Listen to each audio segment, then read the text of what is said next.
A few weeks ago, Newswatch 16's Jon Meyers and photographer Keith Hickox traveled to Haiti. They went with a group from our area to see all the damage and what still needs to be done after that earthquake in January. Jon is here now to show us what his trip was all about. And guys, we certainly saw and experienced so much on this trip. We went to Haiti as guests of the organization Airline Ambassadors.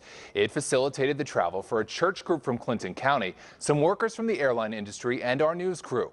We were invited along to see the need in Haiti, and what we saw was even worse than what we expected. It was an eye-opening experience from the start, arriving in Port-au-Prince. The crowds of people, the damaged and destroyed buildings, the look of despair. I suppose. Hey, wait, I'll put that up there too. What do you think? We loaded up with our group to head off on a journey to the orphanage where we'd spend the next 5 days. It was an hour-long trip that showed us a country crippled by the quake. We drove by hundreds of crumbled homes and businesses. We passed fields filled with tents, the new homes to thousands of Haitians who lost so much. We got a look at so many people who still seemed dazed by the disaster.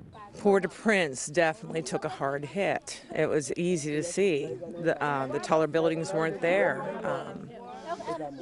It was a different sight, definitely a different sight. Some in our group from Clinton County had traveled these Haitian roads before, but not since the quake. This is shocking to them, too. And it's dirty and dusty, and you can feel that. You can still see refugees moving out, going further out into the countries. They're scared. You can see that they're scared.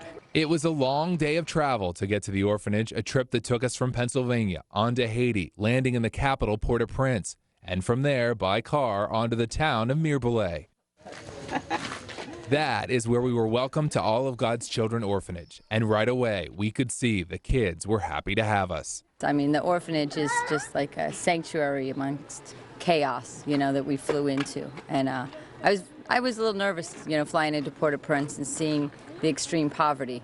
76 children live here, no moms, no dads. There were many kids here before the quake, many more after. It didn't take long for them to look to us for affection. I learned quickly I'd spend most of the trip with kids as my shadows. On this first day in Haiti, we got to see the destruction in Port-au-Prince. We got to meet the orphans where we'll be staying. But now we also came to see the neighbors of the orphanage, and we found there's a lot of need here, too. I know, sweetie. I know. Don't feel good. It's ouchy.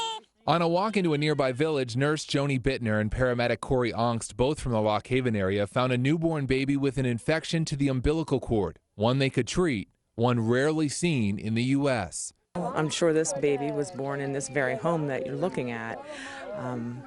There would have been more medical attention than a person dressed like me coming along and taking care of it. We got to this baby early, which is good. So this baby's probably going to be saved from infection. We're going to let Mommy do it. And our group got shoes and clothes to village kids who had very little. Most kids run barefoot. Donations came from Central Mountain High School in Lock Haven and other parts of the U.S. for families who need very much. She's crying. We're drying. It's just unbelievable seeing the need that's out there. This is the reason why we keep coming back, because we know that there's always a need. And that was just what we saw during our first 10 hours in Haiti. There's a lot more to come this week. Okay. And a lot online, too. We have a lot of bonus coverage at WNEP.com, so look for that as well. All right, Jon. Thank you, Jon. We're looking forward to it.